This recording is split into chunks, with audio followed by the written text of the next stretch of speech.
You still got to take the good and the bad, but you got to, I guess you want to minimize your risk as much as possible, and you got to minimize your costs as much as possible. I'm Donnie Powell. I'm from Snow Hill, Maryland. I'm a grain farmer. I farm about 500 to 600 acres. It's corn, wheat, and soybeans, and been doing it my whole life. I never thought I'd sell beans for $15.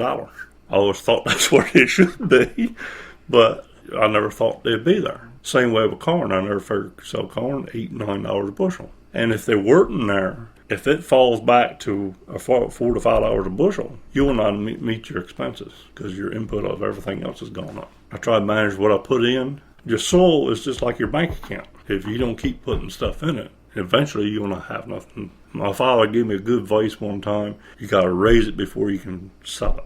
And a lot of people, they forward price, which, everybody's got their own methods. But sometimes you can get caught, more or less, say, with your pants down and I did the other year. I forward contracted a mess of corn.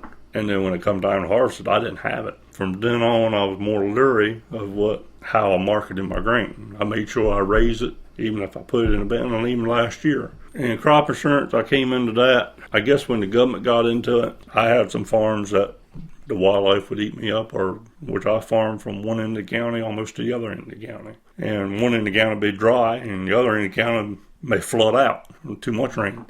A friend of mine, he went to a meeting, had this crop insurance salesman there, and he was going to my friend's house, and my friend called me, would you like to get crop insurance? I said, I'd like to go talk to him, see what he's got.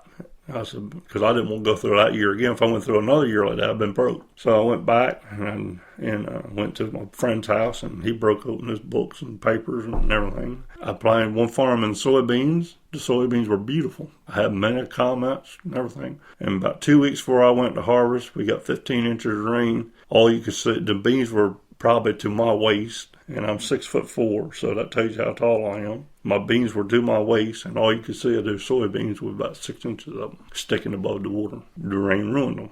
The crop insurance, it's a tool to help you get through. If I didn't have them that first year and second year, I've been broke. I've been out of business. Like I said, insurance has got its place, but don't think you're going to make money on it. I mean, you can make money on it, I guess, if you didn't have a claim every year, but I can't help the weather.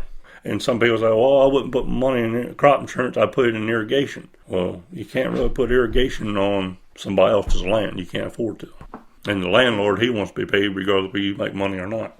And if you don't make money, you ain't going to be tilling his land. Or if you don't pay him, you don't till his land. And which I understand that.